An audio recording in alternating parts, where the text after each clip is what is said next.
السلام عليكم ورحمة الله وبركاته. الحمد لله والصلاة والسلام على أشرف رسول الله وعلى آله وصحابه أجمعين. ഈ ഹൃദ്യവും സ്നേഹസ്മരണവുമായ ഈ വേദിയുടെയും സദസ്സിന്റെയും അധ്യക്ഷൻ ബഹുമാന്യനായ കെ ഭാസ്കരൻ, വേദിയിൽ ഉപവിഷ്ടരായ ബഹുമാന്യനായ Swami Harinarayanan, reverend father A D Geevarghese, ബഹുമാന്യയായ M P Komalam teacher, C V Balachandran, K P Sudheer master, ബഹുമാന്യനായ എന്റെ സ്നേഹിതൻ മരക്കാർ മൗലവി തുടങ്ങി വേദിയിൽ ഉപവിഷ്ടരായ വിശിഷ്ട വ്യക്തിത്വങ്ങൾ, സ്നേഹധന്യരായ സഹോദരീ സഹോദരന്മാർ, വാണിയംകുളം മാനുമുസ്ലിയാർ ഇസ്ലാമിക് കോംപ്ലക്സിന്റെ ഈ അങ്കണം അതീവ ഹൃദ്യമായി നമ്മൾ കാണുന്നത് ഇന്ത്യ മഹാരാജ്യത്തിന്റെ ഈ പുതിയ കാലത്തിന്റെയും പുതിയ പരിസരത്തിന്റെയും മുമ്പിൽ നമ്മുടെ ആശങ്കകൾക്ക് പരിഹാരം കാണുന്ന ഒരു ഉത്തരമായിട്ടാണ് ഈ സദസ്സിനെ നമുക്ക് കാണാൻ സാധിക്കുന്നത്. എന്തുകൊണ്ടെന്നാൽ ഇവിടെ എല്ലാവരും സൂചിപ്പിച്ച പോലെ നമ്മുടെ രാജ്യം ആശങ്കാപൂർണമായ ഒരു അവസ്ഥയിലേക്ക് പോകുമ്പോൾ ഈ രാജ്യത്തിന്റെ കെട്ടുറപ്പിനും അഖണ്ഡതയ്ക്കും വേണ്ടി ജീവിക്കാൻ സാധ്യമാകുന്ന ഒരു ജനതയുടെ വളരെ മനോഹരമായ മാതൃകയായി മാറുകയാണ് ഈ സദസ്സും ഈ വേദിയുമെല്ലാം. അത് സംഘടിപ്പിക്കുക എന്നത് മാത്രമല്ല, സ്വയം സംഘടിച്ചുണ്ടായിത്തീർന്ന ഈ സദസ്സ് വലിയൊരു അതിജീവനത്തിന്റെ കഥ പറഞ്ഞു തരികയാണ് നമുക്ക്. ഞാനിങ്ങോട്ട് കടന്നു വരുമ്പോൾ പോലും കണ്ടത് ഹൈന്ദവ സഹോദരീ സഹോദരന്മാരാണ് ഈ മഹാസ്ഥാപനത്തിന്റെ ഓഫീസിന്റെ മുമ്പിൽ വന്നു നിന്ന് 1000 രൂപയൊക്കെ എടുത്തു കൊടുക്കുന്നത് കാണുന്നത്. ഞാൻ ഈ സദസ്സിനോട് പറയുന്നത് ഒരു വിഷയാവതരണത്തെക്കാളേറെ ഹൃദയം കൊണ്ടാണ്, എന്റെ ബുദ്ധിയേക്കാളേറെ ഹൃദയം കൊണ്ട് സംസാരിക്കാൻ ഞാൻ ആഗ്രഹിച്ചു പോകുന്നത്. അത്ര വികാരനിർഭരമായി തോന്നിപ്പോകുന്ന വിധം ഈ ഒരു സ്ഥാപനത്തിന്റെ ചുറ്റുവട്ടത്ത് ഇതര മതവിഭാഗങ്ങൾ തിങ്ങിപ്പാർക്കുമ്പോഴും ഈ സ്ഥാപനം നിലനിൽക്കണമെന്ന് ആഗ്രഹിക്കുകയും ഇത് മുന്നോട്ട് കൊണ്ടുപോകാൻ ആവശ്യമായത് ചെയ്യുകയും വേണമെന്ന് ആഗ്രഹിക്കുന്ന, ജാതിഭേദത്തിനോ മതഭേദത്തിനോ വിദ്വേഷങ്ങൾക്കോ അധീനപ്പെടാതെ പോകുന്ന ഒരു വിഭാഗം ആളുകൾ ജീവിക്കുന്നു എന്നതാണ് ഇന്ത്യയുടെ ഈ പുതിയ കാലുഷ്യത്തിന്റെയും ഭയാശങ്കകളുടെയും മുമ്പിൽ ഏറ്റവും പ്രധാനമായി നാം കാണേണ്ടത്. അതുകൊണ്ട് തന്നെ ഞാൻ ഹൃദയപൂർവ്വം പ്രാർത്ഥിക്കുന്നു, അല്ലാഹുവേ, ഈ പരിശുദ്ധമായ ഈ സ്ഥാപനം പഠിപ്പിച്ച പോലെ എല്ലാ വിഭാഗം ജനങ്ങൾക്കും ഒരുമിച്ച് കൂടാൻ സാധ്യമാകുന്ന വിധം ഇന്ത്യയെ നീ നിലനിർത്തണേ എന്നാണ്. അത്രയേറെ മനോഹരമായ ഒരു കാഴ്ചയായി നമുക്കിതിനെ കാണാൻ കഴിയും. ബഹുമാന്യനായ ഭാസ്കരൻ വളരെ മനോഹരമായി ഒരു വാഴ തന്നെ നടത്തിയപ്പോൾ അദ്ദേഹത്തിന്റെ ഹൃദയം കൊണ്ടാണ് അദ്ദേഹം ഇത് സംസാരിച്ചതെന്നാണ് എനിക്ക് തോന്നുന്നത്. കേവലം ഒരു മതസൗഹാർദ്ദ സമ്മേളനത്തിന്റെ അത് വെച്ച് കുറെ കാര്യങ്ങളെ ഇങ്ങനെ പറയുന്നതിനപ്പുറം നമ്മൾ ഈ ഒരുമിച്ചിരിക്കുന്ന പോലെ എല്ലായിടത്തും ഇരിക്കാൻ സാധ്യതമാകുന്ന ഒരു സാമൂഹികാന്തരീക്ഷത്തിന്റെ സൃഷ്ടിയാണ് പ്രധാനമാകുന്നത്. നമുക്കൊരുമിച്ചിരിക്കാൻ സാധിക്കും, ഇരിക്കണം. എന്തുകൊണ്ടിരുന്നുകൂടാ? ഇന്ത്യ മഹാരാജ്യത്തെ നമുക്ക് എന്തുകൊണ്ട് അങ്ങനെ കണ്ടുകൂടാ? എന്തൊക്കെയോ വിദ്വേഷത്തിന്റെയും ഭയാശങ്കകളുടെയും ഒരു കാർമുകിൽ നമ്മുടെ ഈ ആകാശത്തിങ്ങനെ കാറുകെട്ടി നിൽക്കുന്ന പോലെ തോന്നിപ്പോകാറുണ്ട്. ഉത്തരവാദിത്തപ്പെട്ട ആളുകൾക്ക് പോലും പലരും വിളിച്ചു പറയാൻ തോന്നുമ്പോ, ഒരു രാജ്യത്തെ 2 കണ്ണുപോലെ ജീവിക്കേണ്ട ജനതകൾക്കിടയിൽ വിദ്വേഷമുണ്ടാക്കാൻ വേണ്ടി ശ്രമിക്കുമ്പോൾ, ഇവിടെ ഇതാ ഈ ചുറ്റുവട്ടത്ത് മുഴുവനുമുള്ള ഹിന്ദു സഹോദരന്മാർ ഒരുമിച്ച് കൂടുകയാണ് ഈ സ്ഥാപനത്തിന് വേണ്ടി. മാനുമുസ്ലിയാർ എന്നൊരു ആധ്യാത്മിക ആചാര്യന്റെ വലിപ്പത്തെ തിരിച്ചറിയാൻ, അദ്ദേഹത്തിന്റെ ആത്മീയമായ ചിന്തയുടെയും ദർശനത്തിന്റെയും കൂടെ നിൽക്കുന്ന ഒരു സ്ഥാപനത്തിന്റെ ഒപ്പം നിൽക്കാൻ സാധ്യമാകുന്നു എന്ന് പറയുമ്പോൾ, ഇന്ത്യയിൽ പലപ്പോഴും മുസ്ലിംകളിൽ പ്രധാനപ്പെട്ടവരായ ഗുരുവര്യന്മാർ, പ്രത്യേകിച്ചും സൂഫിവര്യന്മാർ ഉണ്ടാക്കിത്തന്ന സ്നേഹത്തിന്റെ ദീപ്തമായ സ്മരണകളിലേക്കാണ് എനിക്ക് പോകാൻ തോന്നിപ്പോകുന്നത്. മഹാനായ ഷെയ്ഖ് മൊയ്നുദ്ദീൻ ചിശ്തി അജ്മീരിയെ പോലെ വളരെ മനോഹരമായ സ്നേഹത്തിന്റെ സൗന്ദര്യം പഠിപ്പിച്ചു കൊടുക്കുകയും മതാതീതമായി ചിന്തിക്കുകയും ജാതിഭേദങ്ങൾക്ക് അതീതമായി ചിന്തിക്കുകയും ചെയ്യാൻ ഒരു ജനതയെ പ്രേരിപ്പിക്കുകയും ചെയ്തിട്ട് ആ അർത്ഥത്തിൽ ഒരു സമൂഹത്തെ സംസ്കരിച്ചെടുക്കാനായിരുന്നു ഈ മഹാരഥന്മാരെല്ലാം പണിയെടുത്തത്. ഇന്ത്യ കണ്ടത് അങ്ങനെയുള്ളവരെയാണ്.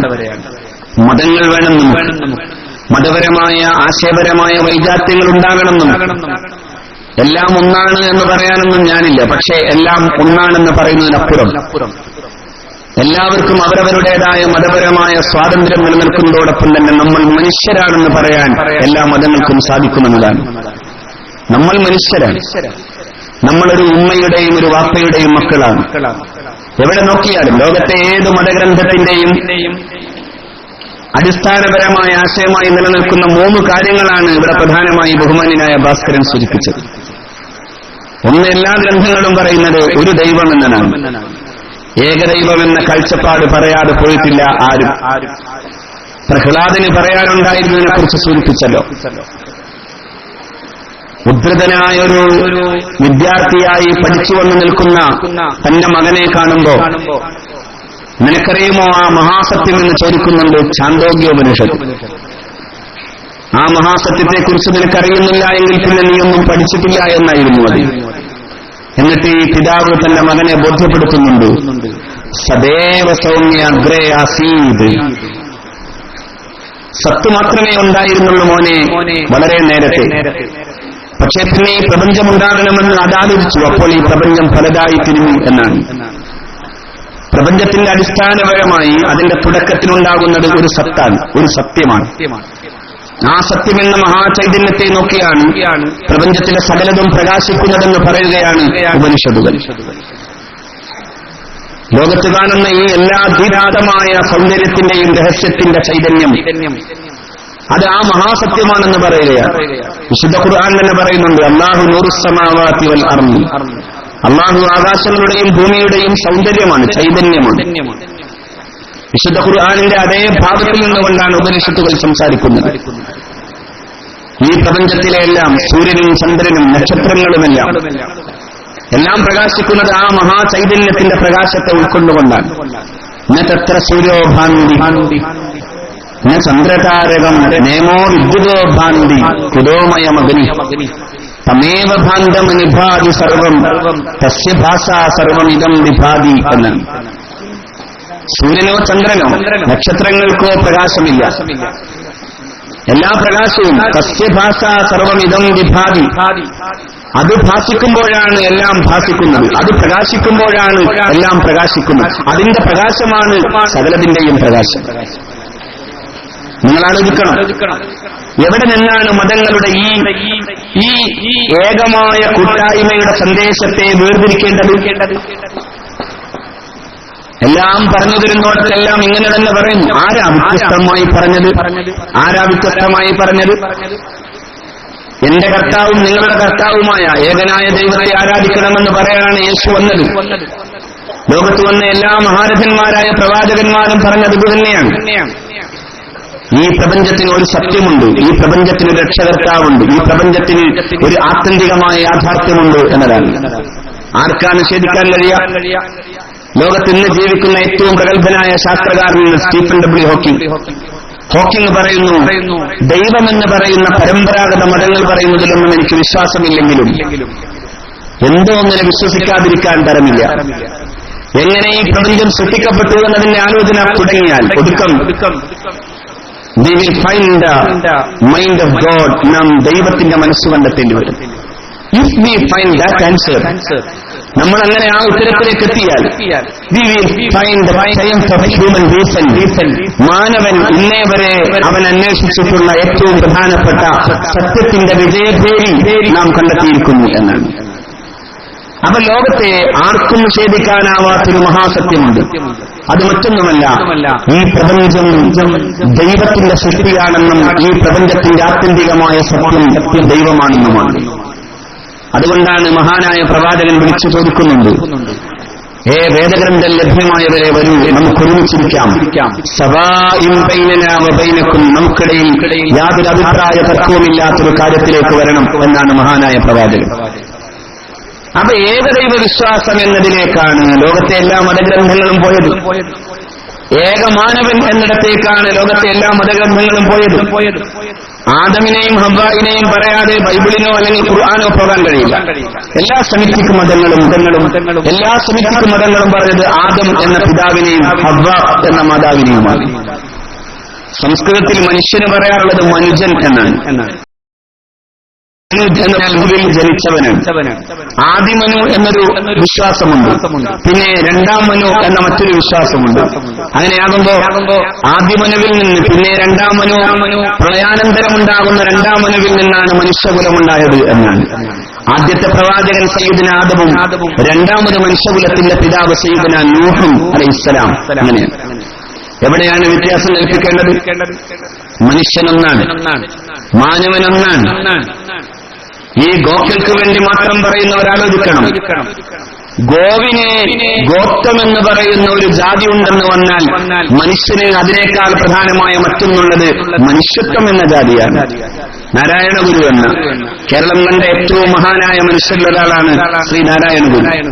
ഞാനിവിടെ വന്നിരിക്കുമ്പോൾ എന്റെ കണ്ണു നിറഞ്ഞുപോയി. മറ്റൊന്നുമല്ല, ഈ പരിസരത്തെ ഒരു സ്കൂൾ ഏറ്റെടുക്കുന്നതുമായി ബന്ധപ്പെട്ട സ്വാഗത പ്രഭാഷകൻ അദ്ദേഹം പറഞ്ഞു, അവിടെയും ഉണ്ടായിരുന്നു ശങ്കരൻ നമ്പൂതിരിപ്പാട്. കേരളം 3 ശങ്കരന്മാരെ കണ്ടിരുന്നു എന്ന് ഞാൻ പറയാറുണ്ട് പലപ്പോഴും. പക്ഷെ ഇനി ഞാൻ പറയും, വാണിയംകുളത്തെ ശങ്കരൻ കൂടി ചേർക്കപ്പെടേണ്ടതുണ്ട്. കാരണം കേരളം എന്ന ഈ മഹിത സംസ്കാരത്തിന്റെ പാരമ്പര്യത്തെ ഇങ്ങനെ ഒരു ശങ്കരൻ കൂടി പൂർത്തീകരിക്കുന്നുണ്ട് എന്ന് പറയാതിരിക്കാൻ നിർവാഹമില്ല. 3 ശങ്കരന്മാരൊന്ന് ആദിശങ്കരനാണ്, ശങ്കരാചാര്യ. മറ്റൊന്ന് ഞാൻ കാണാറുള്ളത് കേരളത്തിലിരുന്ന് ഈ മലബാറിന്റെ പുസ്തകത്തിലിരുന്ന് കമ്മ്യൂണിസത്തെ ലോകത്തിന് പഠിപ്പിച്ചു കൊടുത്ത വിശാലമായ കമ്മ്യൂണിസ്റ്റ് ആശയങ്ങളുടെ ഒരു വലിയ ഫിലോസഫറായി വന്ന ശ്രീ ശങ്കര നമ്പൂതിരിപ്പാട് തന്നെയാണ്. എന്തൊക്കെയായ മറ്റൊന്ന് മതത്തെ അതിന്റെ ആധ്യാത്മിക ഭാവത്തോടെ കണ്ടുകൊണ്ട് മനുഷ്യരുടെ ഈ ഭേദങ്ങൾക്കപ്പുറത്തുള്ള മാനവികതയെക്കുറിച്ച് പറയാൻ വേണ്ടി വന്ന ശങ്കര നാരായണ മുനി എന്ന് പറയുന്ന ശ്രീ ശങ്കര നാരായണ മുനിയായ ശ്രീ നാരായണ മുനിയാണ്. നാരായണ മുനി ലോകത്തോട് പറഞ്ഞത് മനുഷ്യത്വം, മനുഷ്യാണാം ഹി ജാതി എന്നാണ്. മനുഷ്യന്റെ ജാതി മനുഷ്യത്വമാണ്. യഥാ ഗോത്രം ഗവാം തഥാ. ഗോവിനെ ഗോത്രം എന്ന് പറയുന്നത് പോലെ തന്നെ മനുഷ്യരൊരു ജാതിയുണ്ട്, അത് മനുഷ്യത്വമാണ്. അതിനിടയിൽ പ്രത്യേകമായ ഭേദകൽപ്പനകളില്ല. എല്ലാ മനുഷ്യരും ഒന്നാണ്. ഏതെങ്കിലും ഒരു പ്രത്യേക വിഭാഗത്തിന് പ്രത്യേകമായ സ്ഥാനമോ മഹത്വമോ അല്ലെങ്കിൽ അവർക്ക് നീതിത്വമോ നൽകാൻ സാധ്യമാകുന്നില്ല എന്ന് പറയുകയായിരുന്നു. അതിനെ ലോകത്ത് വിളിച്ചു പറഞ്ഞ പ്രഗത്ഭരിൽ ഒരാളാണ് നാരായണ മുനി. എവിടെയാണ് നമുക്കിടയിൽ ഈ തർക്കമുണ്ടാകുന്നതെന്ന് മാത്രം എനിക്ക് മനസ്സിലാകുന്നില്ല. എവിടെ നിന്നാണ് തർക്കം തുടങ്ങേണ്ടത്? മനുഷ്യനൊന്നാണെന്ന് പറയുന്നോടത്തോ ദൈവം ഒന്നാണെന്ന് പറയുന്നോടത്തോ പ്രപഞ്ചത്തെ സ്നേഹിക്കുന്ന ഈ ഭൂമിയെ സ്നേഹിക്കണമെന്ന് പറയുന്നോടത്തോ ഭൂമിയെ സ്നേഹിക്കണമെന്ന് പറയുന്നു. മഹാനായ പ്രവാചകൻ തിരുമേനി സല്ലല്ലാഹു അലൈഹി വസല്ലം ഇങ്ങനെ പറയുന്നുണ്ട്, തഹഫ്ഫലൂ ഫിൽ അർള്, നിങ്ങൾ ഭൂമിയിലൂടെ സൂക്ഷിച്ചു നടക്കണം. ഫഇന്നഹാ ഉമ്മക്കും, ഭൂമി നിങ്ങളുടെ മാതാവാണ്. മുഹമ്മദ് നബി സല്ലല്ലാഹു അലൈഹി വസല്ലം ഭൂമി നിങ്ങളുടെ മാതാവാകുന്നു സയ്യിദുന മുഹമ്മദ് റസൂൽ സല്ലല്ലാഹു അലൈഹി വസല്ലം. അതുതന്നെയാണ് ഈ അതെന്നും ഇതെന്നും ഒക്കെ പറഞ്ഞു നടക്കുന്നത് ചെറിയ മനുഷ്യരുടെ പണിയാണ്. എന്നാൽ വിശാല ഹൃദയമുള്ളവൻ ഉദാരചിത്താനാം വസുധൈവ കുടുംബകം എന്നാണ്. ഉദാരചിത്താനാം, നല്ല മനസ്സ്. അങ്ങനെ നല്ല മനസ്സുള്ളവന് വസുത തന്നെ കുടുംബമാണ്, ഭൂമി തന്നെ തറവാടാണ്. എല്ലാം അതിലെ ജീവജലാദികൾ മുഴുവനും, അതിലെ മനുഷ്യനല്ലാത്ത മറ്റു ജീവങ്ങളും ജീവനുകളും ജന്തുജാലങ്ങളും എല്ലാം ഒരുമിച്ച് നിൽക്കേണ്ട കുടുംബം അതിലെ ഒരു ചെടിക്ക് പോലും ഹാനി വരരുതെന്ന് പഠിപ്പിക്കുന്ന പ്രവാചകൻ തിരുമേനി സല്ലല്ലാഹു അലൈഹി വസല്ലം. മഹാനായ പ്രവാചകന്റെ ഒരു വാക്യമുണ്ട്, അവസാന നാൾ വരുന്നു എന്ന് കേട്ടാൽ, അതായത് ദജ്ജാൽ വരുന്നു എന്ന് കേട്ടാൽ, പുണ്യനബി സല്ലല്ലാഹു അലൈഹി വസല്ലം പറയുന്നുണ്ട്, ഫൈദാ സമീഅതും ദജ്ജാൽ വരുന്നു എന്ന് കേട്ടാൽ നിങ്ങൾ ചെയ്യേണ്ടത് വഫീ യദി അഹദികും ഫസീലത്തുൻ, നിങ്ങളുടെ ആരുടെയെങ്കിലും കയ്യിൽ ഒരു ചെടിത്തണ്ടുണ്ടെങ്കിൽ ഫൽയഗ്രിസ്ഹ, അത് കൊണ്ടുപോയി നട്ടുകൊള്ളട്ടെ. അത് കൊണ്ടുപോയി നടണം. എന്തിനാ നടേണ്ടത്? ഇന്നലിന്നാസി ഐശൻ ബഅദ, ശേഷം ഒരു ജനതയ്ക്ക് ജീവിക്കാൻ അത് മതിയാകും എന്ന് മുഹമ്മദ് നബി സല്ലല്ലാഹു അലൈഹി വസല്ലം.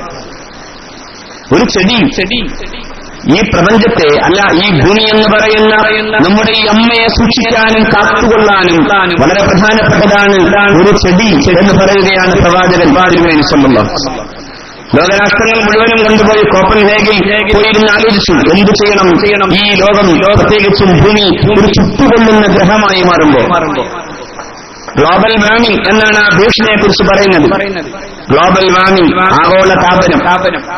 അങ്ങനെ സംഭവിക്കാൻ പോകുന്നതിനെതിരായി ലോകരാജ്യങ്ങൾ മുഴുവനും പറഞ്ഞു ഹരിതവാതകങ്ങളെ നിയന്ത്രിക്കണം, ചെടി നടണം, മരം നട്ട് ഓക്സിജൻ കൂടുതൽ ഉൽപ്പാദിപ്പിച്ച് ഭൂമിയെ നിലനിർത്തണം. അത് തന്നെ അവസാനത്തിന്റെ അന്നേ ദിവസത്തിന്റെ തലേ ദിവസം നിങ്ങളെങ്ങാനും ദജ്ജാൽ വരുന്നു എന്ന് കേട്ടാൽ ആദ്യം ചെയ്യേണ്ടത് ഒരു ചെടി നടണം, അങ്ങനെ ഈ ഭൂമിയെ സംരക്ഷിക്കണം എന്നാണ്. ആർക്കാ ഇതിലൊക്കെ തർക്കം? ഞാൻ പറയുന്ന മതങ്ങൾക്ക് തർക്കമില്ല, മതവിശ്വാസിക്ക് തർക്കമില്ല. മതവിശ്വാസികൾ ഇങ്ങനെ ഒരുമിച്ച് ജീവിക്കുന്നു. ഒരു പക്ഷിക്കുഞ്ഞിനെ പോലും അമ്പെയ്തിടാൻ കഴിയാത്ത സ്നേഹാർദ്രതയുടെ ഇന്ത്യക്ക് എങ്ങനെയാണ് മനുഷ്യനെ കൊല്ലാൻ പറയാൻ പഠിപ്പിക്കാൻ കഴിയുക?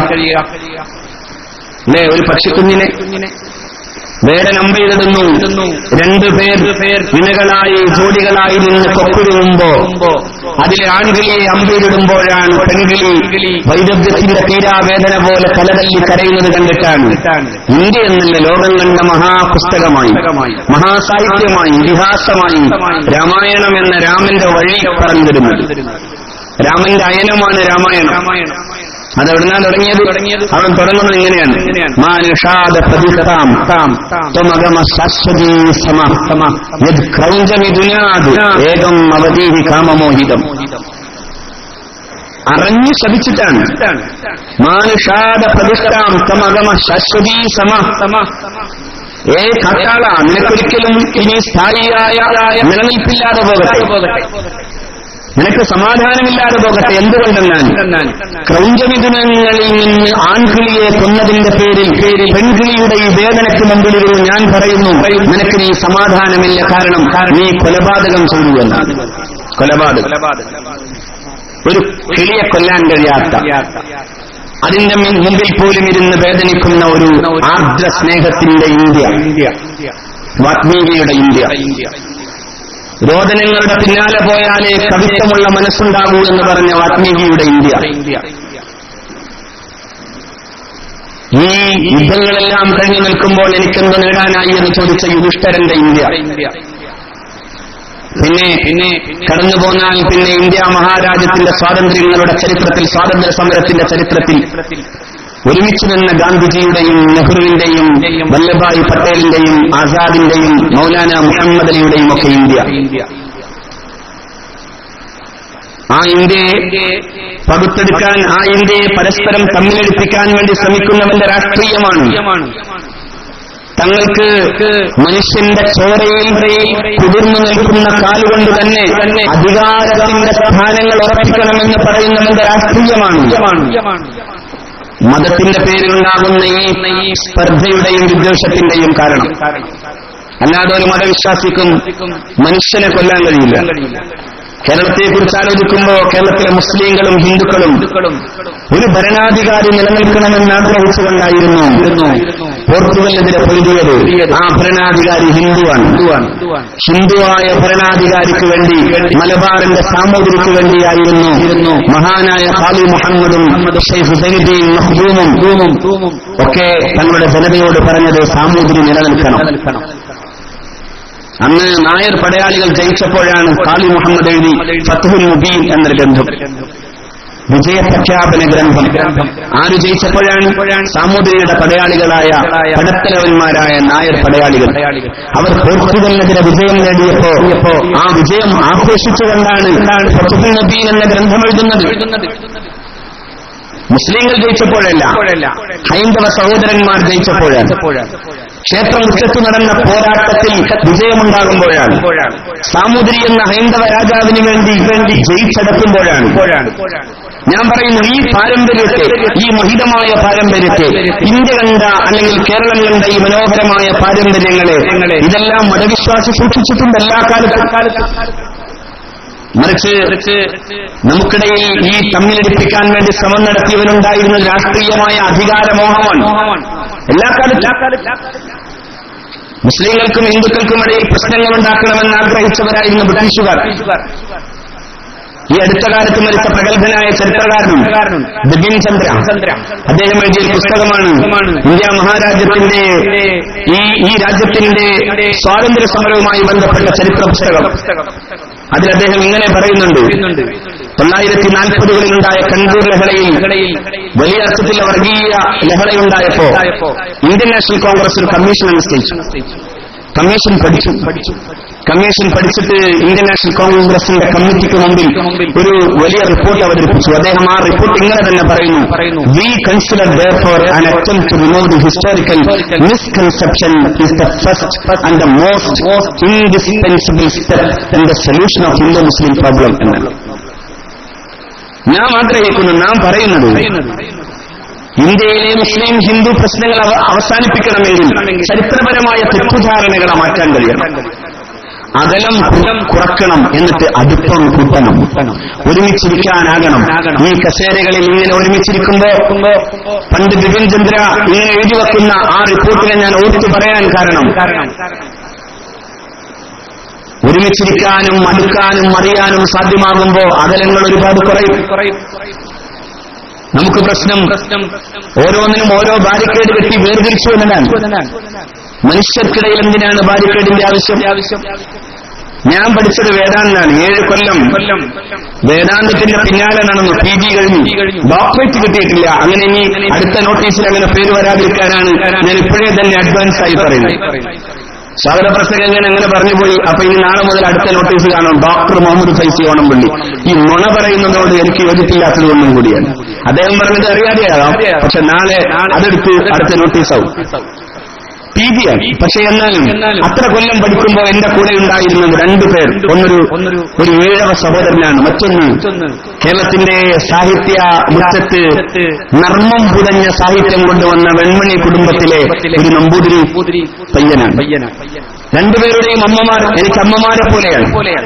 അവർ 2 പേരും പലപ്പോഴും അവരുടെ വീടുകളിലേക്ക് ചെല്ലുമ്പോ ഒരമ്മയെപ്പോലെ, ഒരു ഉമ്മയെപ്പോലെ സ്നേഹിച്ച് ഓടി വരുന്ന അമ്മമാർ. ആ കുടുംബങ്ങൾ തമ്മിലുണ്ടാകുന്ന ഞങ്ങൾക്കിടയിലുള്ള ബന്ധം എന്ന് പറയുന്നതിന് ഞാനൊരു വർണ്ണം കൊടുക്കുന്നില്ല. അത്രമേൽ വർണ്ണാതീതമാണ്, അത്രമേൽ വർണ്ണാതീതം. അറിഞ്ഞതുകൊണ്ടാണ് ഞാൻ ഇതേ വേഷത്തിലാണ് ഡിഗ്രി മുതൽ പോയത്. പക്ഷേ ഈ വേഷം അവരെ എന്നിൽ നിന്ന് അകറ്റിയില്ല. മറിച്ച് ഞാൻ നമസ്കരിക്കാൻ വേണ്ടി നിൽക്കുമ്പോ വുളൂ ചെയ്യാൻ വേണ്ടി പോകുന്നിടത്തേക്ക് അവർ ഓടി വരും. എന്നിട്ട് ഈ ടോയ്ലറ്റിന്റെ അടുത്തുള്ള പൈപ്പിൽ നിന്ന് ഞാൻ വെള്ളമെടുക്കുമ്പോ അവർ പറയുന്നത് അത് പാടില്ല, നമുക്ക് ഡിപ്പാർട്ട്മെന്റിലെ പൈപ്പിൽ നിന്ന് വെള്ളമെടുക്കണം. ഡിപ്പാർട്ട്മെന്റിലെ പൈപ്പിലെയും ടോയ്ലറ്റിനടുത്തുള്ള പൈപ്പിലെയും വെള്ളം ഒരുപോലെയാണെന്ന് എനിക്കറിയാം. പക്ഷെ അവർ സമ്മതിക്കില്ല. അവർ പറയും ഇത് ടോയ്ലറ്റിനടുത്തുള്ളല്ലേ, അത് വേണ്ട, നമുക്ക് ഡിപ്പാർട്ട്മെന്റിന്റെ ഉള്ളിൽ നിന്ന് ബക്കറ്റിൽ വെള്ളമെടുക്കാം. എന്നിട്ട് അവർ വന്ന് ആ വെള്ളമെടുത്ത് കൊണ്ടുവന്ന് അവരാണിങ്ങനെ ചൊരിച്ചു തരിക, ഞാൻ വെള്ളമെടുക്കും. എന്നിട്ടൊരു 15 മിനിറ്റ് നേരം ആ ക്യാമ്പസിന്റെ ആ ഭാഗം മുഴുവൻ അവരവിടെ നിശ്ചലപ്പെടുത്തും. ഇവിടെ മുഹമ്മദ് നമസ്കരിക്കുന്നുണ്ട്, അതുകൊണ്ട് തൽക്കാലം നിങ്ങൾ മിണ്ടരുന്ന് പറയും. ഏത് ക്യാമ്പസ്? അലമാലകൾ ഉയർത്തുന്ന ക്യാമ്പസ്, പൊട്ടിച്ചിരികൾ മാത്രം കാണുന്ന ക്യാമ്പസ്. സ്വപ്നങ്ങളുടെ വളക്കൂറും വളപ്പൊട്ടുകളും ചിന്നിച്ചിതറുന്ന ക്യാമ്പസ്. ആ ക്യാമ്പസിനെ ഒരു നിമിഷം നിർത്താൻ വലിയ പാടാണ്. പക്ഷെ ആ ക്യാമ്പസ് ഞാൻ പറയുന്നു എനിക്ക് വേണ്ടിയല്ല, ഒരു മുസ്ലിമിനെ നമസ്കരിക്കാൻ വേണ്ടി ഒരുങ്ങിക്കൊടുത്തു ശ്രീശങ്കര കോളേജിന്റെ ക്യാമ്പസ് മിച്ചം. അതാണ് അടുക്കുമ്പോഴുണ്ടാകുന്നതാണ് ഈ വലിപ്പം. വാണിയംകുളത്തെ ഈ പ്രദേശത്തെ എന്റെ പ്രിയപ്പെട്ട ഹിന്ദു സഹോദരന്മാർ ഇവിടെ ഒരുമിച്ച് കൂടുമ്പോ ഒരു കാര്യം ഉറപ്പാണ്, ആ ഹൈന്ദവ സഹോദരന്റെ മനസ്സിൽ ഒരിക്കലും ഒരു മുസ്ലിമിനെ കുറിച്ച് പക തോന്നില്ല. അവന്റെ മനസ്സ് പറയും, ഇന്ത്യ രാജ്യത്തെ എവിടെയെങ്കിലും ഒരു മുസ്ലിം കൊല്ലപ്പെടുമ്പോ, ഒരു ഹിന്ദു കൊല്ലപ്പെടുമ്പോ, വർഗീയ വിദ്വേഷത്തിന്റെ പേരിൽ അങ്ങനെ ഒരു കൊലപാതകം നടക്കുമ്പോ ഞാൻ ഉറച്ചു പറയുന്നു, വാണിയംകുളത്തെ ഈ ദേശത്തെ പാവപ്പെട്ടവന്റെ ഹൃദയമായിരിക്കും ആദ്യം അതിനുവേണ്ടി കരയുക. അതിന് കാരണം മഹാനായ മാണി മുസ്ലിയാരാണ്. അതിന് കാരണം ഈ സ്ഥാപനമാണ്, ഈ നാട്ടിലെ ഈ മനുഷ്യരാണ്. നമുക്കിങ്ങനെ പഠിപ്പിച്ചു വന്നൊരു കാലമുണ്ടത്.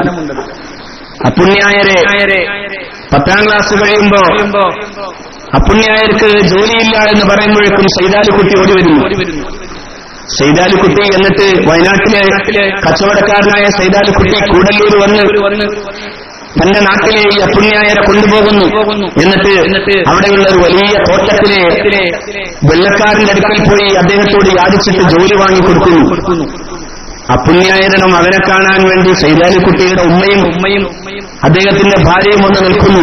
അപ്പുണ്യായരുടെ അമ്മയാകുന്ന പാർവതി അമ്മയെ കുറിച്ച് ചോദിക്കുന്നു. പാറുക്കുട്ടി അമ്മയുടെ മകൻ അപ്പുണ്യായർ മനോഹരമായി കാലം മുദ്രവച്ചു തന്ന ഒരു മനോഹരമായ കൈ കൂടല്ലൂർ സ്വദേശിക്കാരനായ MK വാസുദേവൻ നായരുടെ കൈകൊണ്ട് പിന്നെ 4 കത്ത് എഴുതി തീർക്കുമ്പോ അപ്പുണ്യായരും അതുപോലെ തന്നെ സൈതാലിക്കുട്ടിയും എന്ന 2 മനുഷ്യരുടെ ഒരുമിപ്പ് എന്ന് പറയുന്ന അർത്ഥത്തിൽ മുസ്ലിം ഹിന്ദുവും ഒരുമിച്ച് നിൽക്കുന്നു. എല്ലായിടങ്ങളിലും കേരളത്തിന്റെ മഹാരഥന്മാരായ സാഹിത്യകാരന്മാരുടെ കയ്യൊപ്പുകൾ തീർത്തത് ഇങ്ങനെയാണ്. MPയുടെയും മയ്യപ്പുഴയുടെ കഥ പറഞ്ഞു തന്ന മുകുന്ദന്റെയും എന്തിന് ഖസാക്കിന്റെ ഇതിഹാസം ഇവിടെ ഈ പാലക്കാട്ടെ ഈ തെരുവിലൂടെ നടന്നുപോയ വിജയന്റെയും ഒക്കെ കഥകളിൽ ദേശത്തിന്റെ കഥ പറഞ്ഞു തന്ന പച്ചക്കാടിന്റെ കഥകളിലെല്ലാം ഈ മനുഷ്യരെ ഇങ്ങനെ ഒരുമിച്ച് നിർത്തിയിട്ടുണ്ട്. ഇപ്പോ ചിലതൊക്കെ കാണാൻ പേടിയാവും.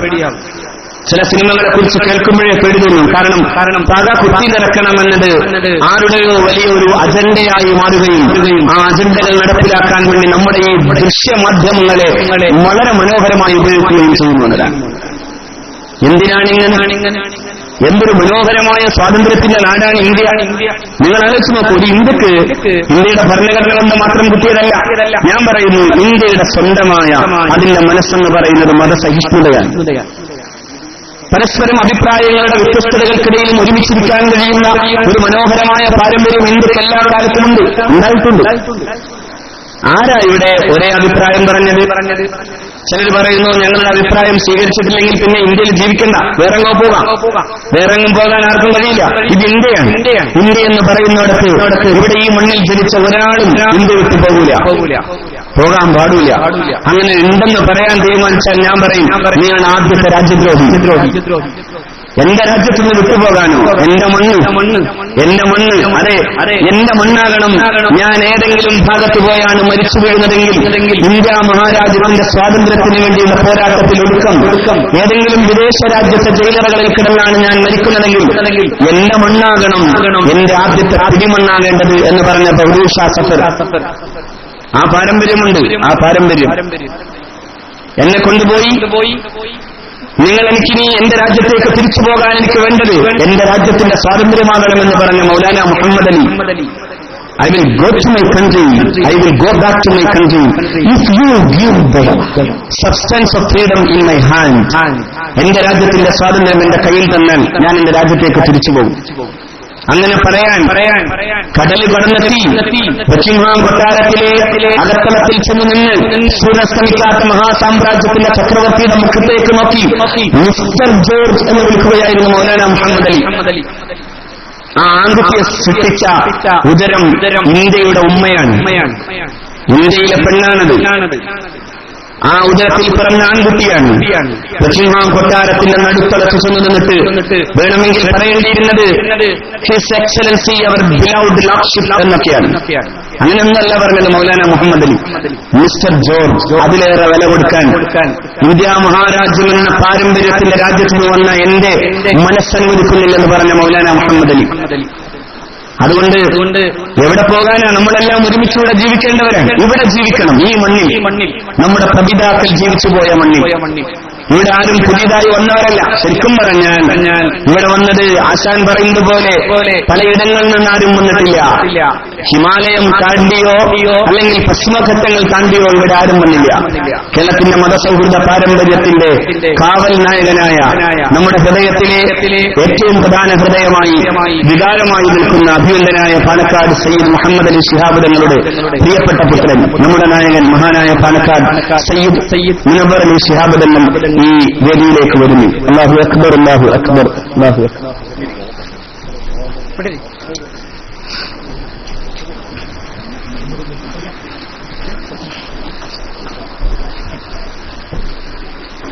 ഞാൻ ചുരുക്കാൻ നമ്മളിവിടെ ഈ നാട്ടിൽ ജനിച്ചവരും ഈ നാട്ടിൽ ജീവിച്ചവരുമാണ്. ഏറെ ഒന്നും വന്നിട്ടില്ല. മറിച്ച് വന്നതെല്ലാം ഒന്നോ രണ്ടോ പേർ അല്ലെങ്കിൽ 12 പേർ കടന്നു വന്ന് ഈ മതത്തെ, ഇതിന്റെ സാഹോദര്യത്തെ കുറിച്ച് പറയുമ്പോ ജീവിതത്തിലെ ചില അന്ധവിശ്വാസങ്ങളുടെ പേരിൽ മാറ്റി നിർത്തപ്പെട്ടേനി വന്നിട്ടുള്ള ഉച്ചനീചത്വങ്ങളുടെ സാമൂഹിക അന്തരീക്ഷത്തിൽ ഇസ്ലാം പറഞ്ഞു, നിങ്ങൾ ഒന്നാണ്, നിങ്ങളെല്ലാം മനുഷ്യരാണ്, നിങ്ങൾക്ക് ഏതെങ്കിലും ഒരു പ്രത്യേകമായ തരംതിരിവില്ല. അങ്ങനെ പറഞ്ഞിട്ടുണ്ട് എല്ലാവരും. ചണ്ടാളനാകട്ടെ അല്ലെങ്കിൽ ബ്രാഹ്മണനാകട്ടെ അവരെല്ലാം ഒരുവനാണെന്ന് പറഞ്ഞതാണ് ശങ്കരാചാര്യ. അദ്ദേഹത്തിന്റെ മനീഷാപഞ്ചകം എന്ന പുസ്തകമുണ്ട്. അദ്ദേഹം പറയുന്നുണ്ട്, ചണ്ടാളോസ്തു സരുദ്ധിജോസ്തു ഗുരുരിത്തേഷ മനീഷ മമ എന്ന് പറയുന്നുണ്ട്. ചണ്ടാളൻ ഏറ്റവും വെറുക്കപ്പെട്ടവനായി മാറ്റി നിർത്തപ്പെടേണ്ട രാക്ഷസൻ, കാട്ടാളൻ. അവനാകട്ടെ സരുദ്ധിജോസ്തു ദ്വിജൻ, അതായത് ബ്രാഹ്മണനാകട്ടെ ആരുമായാലും എനിക്ക് നന്മയുടെ സത്യത്തിന്റെയും ആത്മാവിന്റെയും കഥ പറഞ്ഞു തന്നവനാണ് എന്റെ ഗുരു എന്ന് പറയുന്നു. പക്ഷേ എന്തോ ദൗർഭാഗ്യവശാൽ ചിലത് കൊണ്ടുണ്ടായിത്തീർന്ന ചില പ്രശ്നങ്ങളാൽ ബ്രാഹ്മണനും വൈശ്യന് ശൂദ്രന് അതിന് താഴെയുള്ളവര് പരസ്പരം കാണാനോ അടുക്കാനോ സാധിക്കാതെ പോയ കാലം. ആ കാലത്ത് മനുഷ്യത്വത്തിന്റെ സാഹോദര്യത്തെ കുറിച്ച് പറഞ്ഞ മതമാണ് ഇസ്ലാം.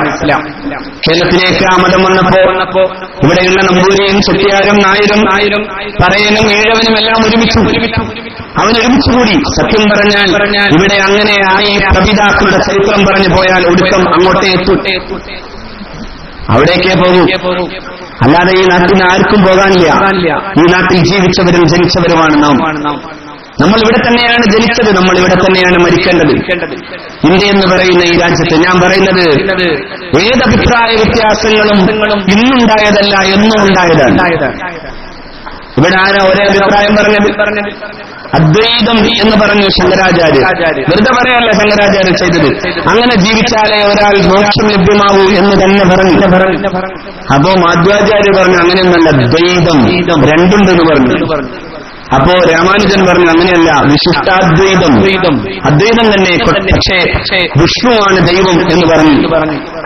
ഞാനതിന്റെ ആശയപരമായ ആഴങ്ങളിലേക്കൊന്നും പോകുന്നില്ല. പക്ഷെ ഒന്നുണ്ട്, ഇവരെല്ലാം വ്യത്യസ്തമായി പറഞ്ഞു. അപ്പോ ചിലർ പറഞ്ഞു അതുമില്ല, ഇവിടെ അങ്ങനെ ഒരു ദൈവമോ ആത്മാവോ ഒന്നുമില്ല. അങ്ങനെ പറയുന്നത് ചില ആളുകൾക്ക് ജീവിക്കാനാണ്. അങ്ങനെ പറഞ്ഞവരുണ്ട്. ബുദ്ധി പൗരുഷഹീനാനാം ജീവികേതി എന്ന് തന്നെ പറഞ്ഞു. കുറെ യാഗം നടക്കുന്നത്, കുറെ ഉപനിഷത്തുകളും വേദങ്ങളുമായി നടക്കുന്നത് ബുദ്ധിയും പൗരുഷമില്ലാത്ത കുറെ ആൾക്കുള്ള പണിയാണ്. അങ്ങനെയൊന്നുമില്ല. ഇവിടെ ജനിച്ചു മരിച്ചു പിന്നെ തീർന്നു. ഒരാൾ മരിച്ചാൽ പിന്നെ ഭസ്മീഭൂതമായ ശരീരത്തിന് ഒരു പുനർജന്മമൊന്നുമില്ല. അങ്ങനെ പറഞ്ഞവർ ഈ നാട്ടിലുണ്ടായിരുന്നു. അതായത് നമ്മുടെ ഈ കാലഘട്ടത്തിലെ കമ്മ്യൂണിസ്റ്റുകാരുടെ തലവെട്ടപ്പന്മാരായ ചാർവാകന്മാർ ഉണ്ടായിരുന്നു. ഞാനതിൽ രാഷ്ട്രീയം പറയില്ല കേട്ടോ. അതായത് ദൈവനിഷേധം ആ അർത്ഥത്തിൽ നടപ്പിലാക്കിയ ചാർവാകന്മാരുണ്ടായിരുന്നു. ഭസ്മീഭൂതസ്യ ശരീരസ്യ പുനരുജ്ജീവനം ഭസ്മീഭൂതമായ ശരീരത്തിനൊരു പുനർജന്മം ഉണ്ടാകുമെന്ന് എവിടെന്ന് പറഞ്ഞു ചോദിച്ചവർ. എവിടെന്നാ അങ്ങനെ ധരിക്കുക എന്ന് ചോദിച്ചവർ. പക്ഷെ ഇവിടെ എല്ലാവരും ഒന്നായിരുന്നു. ഈ രാജ്യത്തിന്റെ ചരിത്രം അറിയാത്തവരാണ് പറയുന്നത് അങ്ങനെയൊന്നല്ല, ഇന്ത്യക്കൊരു സംസ്കാരമുണ്ട്, ആ സംസ്കാരത്തിന്റെ കൂടെ മാത്രം നിൽക്കണം, എല്ലാത്തൊരു പുറത്തു വേണം. ഞാൻ പറയുന്നു, വാണിയംകുളത്തെ ഹൈന്ദവ ക്രൈസ്തവ മുസ്ലിം സഹോദരന്മാരെ നിങ്ങൾ ഉറക്കെ ഒരുമിച്ച് നിന്ന് പറയുക, ഇന്ത്യ വൈവിധ്യങ്ങളുടെ ഏകത പറഞ്ഞ നാടാണ്. ഇന്ത്യ മതങ്ങളുടെ വൈവിധ്യങ്ങൾക്കൊപ്പം നിന്നുകൊണ്ട് സഹിഷ്ണുതയുടെ സാഹോദര്യത്തെക്കുറിച്ച് പറഞ്ഞ നാടാണ്. അതുകൊണ്ടാണ് ഇന്ത്യയുടെ ഭരണഘടന നമുക്ക് മനോഹരമായി പറഞ്ഞു, ഇവിടെ ആർക്കും ജീവിക്കാം, അവരവരുടെ മതവുമായി മുന്നോട്ട് പോകാം. All persons are equally entitled to freedom of conscience and the right freely to practise, profess and propagate religion. Article 25 പറഞ്ഞു തരാം. ഇവിടെ ജീവിക്കാൻ, ഇവിടെ ആർക്കും അവരവരുടെ മതത്തെ വിശ്വസിക്കാനും ആചരിക്കാനും പറയാനും പ്രചരിപ്പിക്കാനുമുള്ള സ്വാതന്ത്ര്യം. അതിന്റെ മേലൊരു ഘർവാഫീസിന്റെ ആവശ്യമില്ല. ഇവിടെ ആർക്കും പറയാനല്ല, പ്രചരിപ്പിക്കാനും കഴിയും. പ്രചരിപ്പിക്കാം, പ്രഭാഷണം ചെയ്യാം.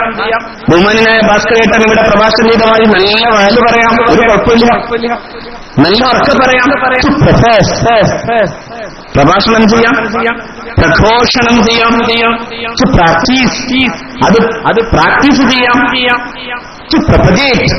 അത് മറ്റുള്ളവർക്ക് മുമ്പിൽ പറഞ്ഞും എഴുതിയും പ്രചരിപ്പിക്കുകയും ചെയ്യാം. ഈ രാജ്യത്ത് ആരും ആരെയും തടയുന്നില്ല. കാരണം ഈ രാജ്യം അത് പേടിക്കുന്നില്ല. അതാണ് അതിന്റെ സത്യം. അത് ഈ രാജ്യത്തിന്റെ തന്നെ മഹത്താണ്. ഏതെങ്കിലും ഒരു മതവിശ്വാസിയെ മറ്റൊരു മതവിശ്വാസി എന്ന അർത്ഥത്തിൽ വിശ്വാസങ്ങൾ തമ്മിൽ അങ്ങോട്ടും ഇങ്ങോട്ടും പോയാൽ രാജ്യം തകരുമെന്ന് ഈ രാജ്യം ഒരിക്കലും ഭയന്നിട്ടില്ല. അതാണ് ഇന്ത്യയുടെ ചരിത്രം. അതാണ് ഇന്ത്യയുടെ ചരിത്രം. അങ്ങനെയല്ലല്ലോ, ഒരു ഹിന്ദു ഒരാൾ മുസ്ലിം ആയാൽ, ഒരു മുസ്ലിം ഹിന്ദു ആയാൽ അതോടെ ഏതെങ്കിലും ഒരു മതം തകർന്നു എന്ന് പറയാനാവോ? അത് അവനവന്റെ മതത്തിന്റെ അല്ലെങ്കിൽ അവനവന്റെ ഹൃദയത്തിന്റെ വിശ്വാസമാണ്. അങ്ങനെ വരുമ്പോ ആ വിശ്വാസത്തെ സ്വീകരിക്കുകയും അതിനെ അതിന്റെ മര്യാദയോടുകൂടെ ഉൾക്കൊള്ളുകയും ചെയ്യുക എന്ന മഹിതമായ പാരമ്പര്യമാണ് ഇന്ത്യ കാണിച്ചു തന്നത്. അതുകൊണ്ടാണ് ഇന്ത്യ ഒരിക്കലും ഈ സഹിഷ്ണുതയ്ക്കെതിരായി വർത്തമാനം പറഞ്ഞിട്ടേ ഇല്ല. എല്ലാവരും അവരവരുടെ മതത്തെക്കുറിച്ച് പറയട്ടെ, അവരവരുടെ ആശയങ്ങളെ പ്രചരിപ്പിക്കട്ടെ. എന്റെ നാടാണ് കാലടി. പക്ഷേ കാലടി അറിയപ്പെടുന്നത് ശങ്കരാചാര്യയിലൂടെയാണ്. ശങ്കരൻ കാലടിയിൽ നിന്ന് കശ്മീരം വരെ നടന്നു. എന്തിനാ നടന്നത്? അദ്വൈതമാണ് ശരി എന്ന് പറയാനാണ്. അദ്വൈതമല്ലാത്തതൊന്നും ശരിയല്ല എന്ന് പറയാനാണ്. അങ്ങനെ പറഞ്ഞതിന്റെ പേരിൽ ശങ്കരാചാര്യ ആരെങ്കിലും ഹനിച്ചോ?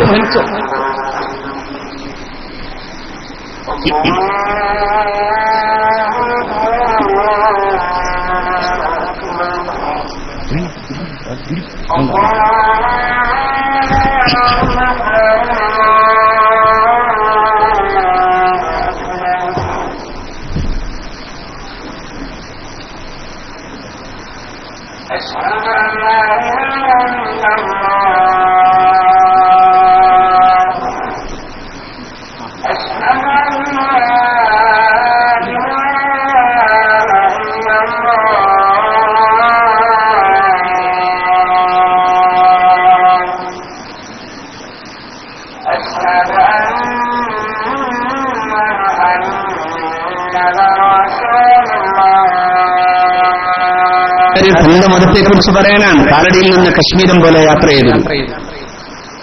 അതായത് ഈ ഭാരതം എന്ന് പറയുന്ന ഈ മഹാരാജ്യം മുഴുവനും നടന്നു തന്റെ വാദത്തെ ഉറപ്പിച്ച് തന്റെ എതിരാളികളെ തോൽപ്പിച്ച് നടന്നു പോകുകയാണ് ശങ്കരാചാര്യർ.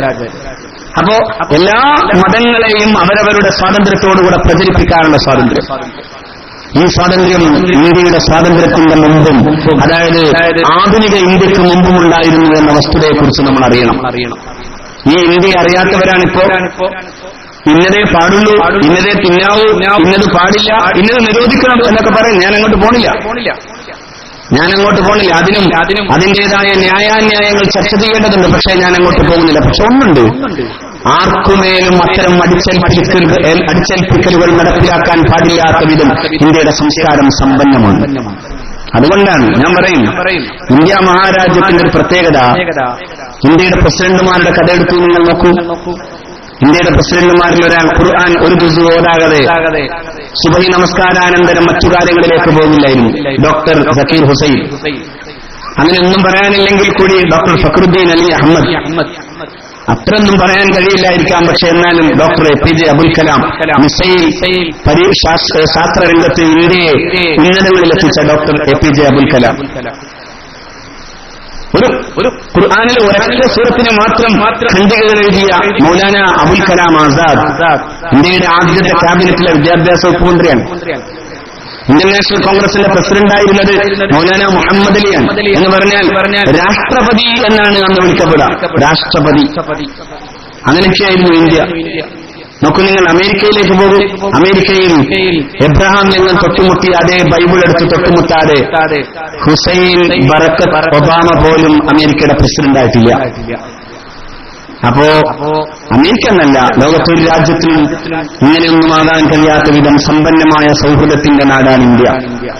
ആ നാട്ടിലെ കൊച്ചു കേരളത്തിലെ ഈ കൊച്ചു പ്രദേശം ഈ രാജ്യത്തിന്റെ ഹൃദയം പോലെ തുടിച്ചു നിൽക്കുകയാണ്.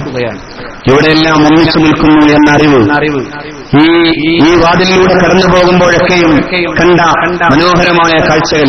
ഹൈന്ദവ സ്ത്രീ ഓടിവന്ന് തന്റെ മുമ്പിലിരിക്കുന്ന ഗുരുവര്യന്റെ മുമ്പിലേക്ക് ഞങ്ങളുടെ മക്കൾക്ക് കൊടുക്കൂ എന്ന് പറഞ്ഞ് 1000 രൂപയുടെ നോട്ട് കൊടുക്കുന്നത് കണ്ടാണ് ഞാൻ ഇങ്ങോട്ട് കയറി വന്നത്. അതെന്റെ കണ്ണു നനയിപ്പിച്ചു. അല്ലാഹുവേ, ഈ മനോഹരമായ കാഴ്ചകൾ ഇന്ത്യയുടെ, കേരളത്തിന്റെ ഇന്നലകളുടെ കാഴ്ചകളാണ്. അത് മാറ്റാതിരിക്കാൻ കഴിയുന്ന വിദ്വേഷാതീതമായൊരു ഹൃദയമുണ്ടാകണം. എല്ലാ മനുഷ്യരും ഒന്നാണെന്നല്ല, എല്ലാ മനുഷ്യരും എന്റെ സഹോദരന്മാരാണെന്ന് പഠിപ്പിച്ചു പുണ്യനബി സ്വല്ലല്ലാഹു അലൈഹി വസല്ലം.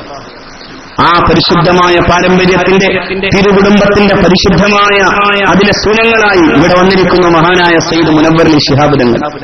ഇന്ത്യ അതിന്റെ ഏറ്റവും ഭീകരമായ രാത്രി കണ്ടത് ബാബരി മസ്ജിദിന്റെ തകർച്ചയുടെ രാത്രിയാണ്. നമ്മളെല്ലാം പറയുന്നത് പോലെ അന്ന് കേരളം അതിമനോഹരമായ സൗഹൃദത്തിന്റെ ഒരു ഉത്തമ മാതൃക കാണിച്ചു തന്നു. വ്രണിതമായിരുന്നു നമ്മുടെ മനസ്സുകൾ. പക്ഷേ എന്നിട്ട് പോലും ഇന്ത്യയുടെ അഭിനന്ദനായ രാഷ്ട്രപതി പറഞ്ഞതുപോലെ, നാരായണൻ പറഞ്ഞതുപോലെ, ഗാന്ധിജിയുടെ വധാനന്തരം ഇന്ത്യ കണ്ട ഭീകരമായൊരു ദുരന്തമായിരുന്നു അത്. മതേതരത്വത്തിന്റെ തങ്കത്താഴികുടങ്ങൾ താഴോട്ട് വീഴുമ്പോ ഇന്ത്യ നൊമ്പരപ്പെട്ടു. ഒരിക്കൽ ഒരു വാത്മീകി തന്റെ മുമ്പിൽ പിടഞ്ഞു വീണ് മരിച്ച ഒരു പക്ഷിയുടെ മുമ്പിൽ നിന്ന് പാടിയതുപോലെ ഇന്ത്യയിലെ കവിഹൃദയങ്ങൾ പാടുന്നത് നാം കണ്ടു. ഇന്ത്യയുടെ സാംസ്കാരിക ഹൃദയം വേദന കൊണ്ട് ചിലമ്പിക്കുന്നത് നാം കേട്ടു. അപ്പോ കേരളത്തിന്റെ ഇങ്ങേ തലക്ക് മലബാറിൽ മനോഹരമായൊരു സൗഹൃദത്തിന്റെ പാട്ടുപാടാൻ ഒരു മഹാമനീഷിയുണ്ടായിരുന്നു. അനന്തപുരിയിൽ അപ്പോ ഒരു രാത്രി, ആ രാത്രിയുടെ ഇരുട്ടിങ്ങനെ വ്യാപിക്കുന്ന സമയത്ത് കേരളത്തിന്റെ പ്രഗത്ഭനായ മുഖ്യമന്ത്രിയുടെ മുമ്പിൽ ആഭ്യന്തര വകുപ്പ് കൈകാര്യം ചെയ്യുന്ന DGP ചെന്നിട്ട് പറയുന്നു, ഇന്നത്തെ ദിവസത്തെക്കുറിച്ച് എനിക്ക് ആശങ്കയുണ്ട്. പക്ഷെ കരുണാകരൻ, കേരള രാഷ്ട്രീയത്തിന്റെ മുടിചൂടാമന്നനായ കരുണാകരൻ പറഞ്ഞു, പേടിക്കണ്ട. അങ്ങ് മലബാറിൽ മലപ്പുറം ജില്ലയിലെ കുടപ്പനക്കൽ തറവാട്ടിൽ മുസ്ലിങ്ങൾക്ക് കാര്യങ്ങൾ പറഞ്ഞുകൊടുക്കാൻ പറ്റിയൊരു മഹാനായ മനുഷ്യനുണ്ട്. മഹാനായ പാണക്കാട് സയ്യിദ് മുഹമ്മദ് അലി ശിഹാബ് തങ്ങൾ. അങ്ങനെ തന്നെ അദ്ദേഹം എഴുതി. DGPയോട് ഞാൻ സമാധാനത്തോടെ പറഞ്ഞു കൊടുത്തതാണ്, ഞങ്ങളുടെ തങ്ങളുണ്ട്, അഭിനന്ദനായ തങ്ങൾ, ആ മഹാനായ നായകനുള്ളിടത്തോളം കാലം കേരളം കത്തില്ല, നമുക്ക് ഭയം വേണ്ടില്ല എന്ന് പറഞ്ഞു കേരളം കണ്ട ഏറ്റവും പ്രഗത്ഭനായ മുഖ്യമന്ത്രി. ഞാൻ പറയുന്നു, ഈ വിദ്വേഷരഹിതമായ ജീവിതത്തെക്കുറിച്ചാണ് വാണിയംകുളം ഇത്ര മനോഹരമായി പറഞ്ഞു തരുന്നത്. ഞാൻ ഒരൊറ്റ ശ്ലോകത്തിൽ അവസാനിപ്പിക്കാം, മറ്റൊന്നിനുമല്ല. ഇതെന്റെ പാണ്ഡിത്യത്തിന്റെ വലിപ്പം പറയാനല്ല, അങ്ങനെ ആരും ധരിച്ചു പോകരുത്. മറിച്ച് ഇതൊരു ഹൃദയത്തിൽ ചേർത്ത് വെക്കേണ്ട പ്രാർത്ഥനയാണ്. ഓം സഹനോ വഭതു സഹനോ ഭുനക്തു സഹവീര്യം കരവാവഹൈ തേജസ്വിനോ അവധീതമസ്തു മാ വിദ്വിഷാവഹൈ. ഓം ശാന്തി ശാന്തി ശാന്തി. മാ വിദ്വിഷാവഹൈ. നമുക്കിടയിൽ വിദ്വേഷമില്ലാതെ പോകട്ടെ എന്ന പ്രാർത്ഥന, സമാധാനത്തിന്റെ പ്രാർത്ഥന പോലെ. ഓരോ സലാമും കഴിയുമ്പോൾ തീർക്കുന്ന അല്ലാഹുമ്മ അന്തസ്സലാം എന്ന പ്രാർത്ഥന പോലെ, റഹ്മാനും റഹീമുമായ അല്ലാഹുവിലേക്ക്, പടച്ചതമ്പുരാനിലേക്കുള്ള കൈയുയർത്തൽ പോലെ. മാ വിദ്വേഷാവഹൈ. ഞങ്ങൾക്കിടയിൽ വിദ്വേഷം തരരുതേ ദൈവമേ. ഞങ്ങൾ ഒരുമിച്ചിരിക്കാൻ, ഒരുമിച്ച് ഭക്ഷിക്കാൻ, ഒരുമിച്ച് പഠിക്കാൻ ഞങ്ങൾക്ക് സാധ്യതമാകണമേ ദൈവമേ എന്ന് പ്രാർത്ഥിക്കുന്ന ഒരു ഗുരുശിഷ്യ പരമ്പരയുടെ ഇന്നലകളെയാണ് ഈ ഉപനിഷത്ത് നമുക്ക് പറഞ്ഞു തരുന്നത്. അതുകൊണ്ട് ഈ വിദ്യാലയം, ഈ മഹാവിദ്യാലയം, ഈ വിദ്യാലയമുറ്റം ഒരുമിച്ചിരിക്കാനും ഒരുമിച്ച് ഭക്ഷിക്കാനും കഴിഞ്ഞവരുടെ നാടാണ്. ഈ നാട് അതിന്റെ അഭംഗുരമായ ചരിത്രത്തെ അനിശ്ചിതമായ ഭാവിയിലേക്ക് തുടർത്തട്ടെ.